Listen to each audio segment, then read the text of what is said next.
Dear friends and viewers, আজকে আমি ফিলিপাইন্সের Manila থেকে সিডনি যাব ফিলিপাইন্স এয়ারলাইন্সে করে। তাই আজকের এই ভিডিওটি ফিলিপাইন্স এয়ারলাইন্সের উপরে আপনারা রিভিউ হিসেবে নিতে পারেন। আমি এখন রয়েছি ম্যানিলা এয়ারপোর্টে। এটা বাইরে থেকে এয়ারপোর্টে এলাম। এটা ম্যানিলা এয়ারপোর্ট।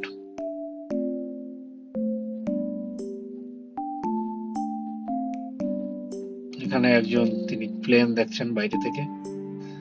ঢাকার মতো না, ঢাকায় হলে তো অনেক লোক থাকতো বাইরে।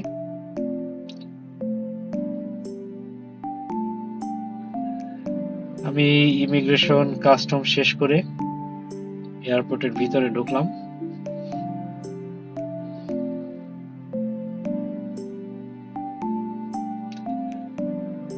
এটা আমার বোর্ডিং গেট।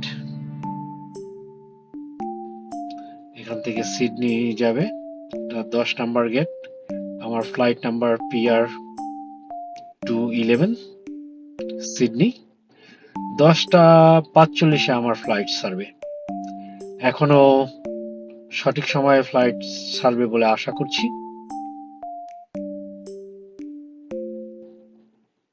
প্রচুর প্যাসেঞ্জার, মনে হয় পুরো ফ্লাইট ফুল হবে, কেন এটা খুব সস্তা ফ্লাইট। আমি জানি না এয়ারক্রাফট কেমন হবে, এয়ারবাস 330। আমরা এখন প্লেনে প্রবেশ করছি।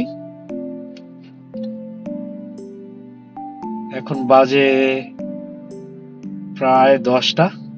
তাতে বোঝা যায় যে সঠিক সময়েই আমাদের ফ্লাইট ছাড়বে। আমি আসন গ্রহণ করলাম প্লেনে, আমার সিট মাঝখানে। আমার আসলে 2টা সিট ছিল, আমার এবং আমার স্ত্রী, কিন্তু তার ফ্লাইটটা ক্যান্সেল করা হয়েছে। কিন্তু সে সিটটাও তারা বিক্রি করে দিয়েছে। এখানে আমাদেরকে রাতের ডিনার দিয়েছে, একটি রুটি, ম্যাঙ্গো বার, রাইস, সাথে চিকেন এবং সালাদ। আর এটা ছিল সকালবেলার ব্রেকফাস্ট, স্যান্ডউইচ। প্রায় 8 ঘন্টার ফ্লাইট। সামনে ছিটে আমাদের এন্টারটেনমেন্টের কিছু নেই, কোনো টিভি নাই, কিছু নাই। এটা একটা বোরিং, কেন 8 ঘন্টা একটা লোক কি করবে। অবশ্য রাতের ফ্লাইট, ঘুমিয়ে কাটানো যাবে। সিটগুলি খারাপ না, মোটামুটি 73 বা 78 সেন্টিমিটার।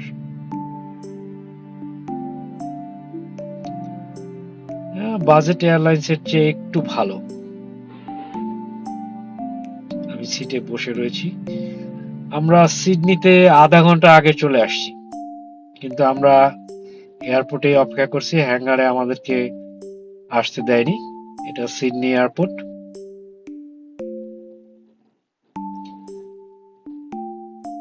আমি এখন যাচ্ছি ইমিগ্রেশন কাস্টমসের দিকে।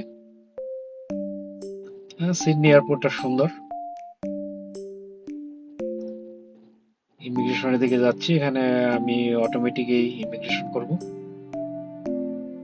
আমি ইমিগ্রেশন শেষ করে এখন ডিউটি ফ্রি দোকানের মধ্যে দিয়ে যাচ্ছি লাগেজ নেবার জন্য।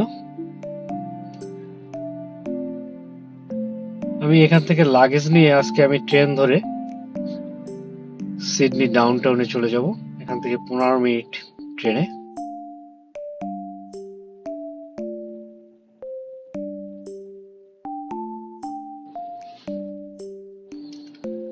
আমি এখন সিডনিতে রয়েছি বন্ধুরা।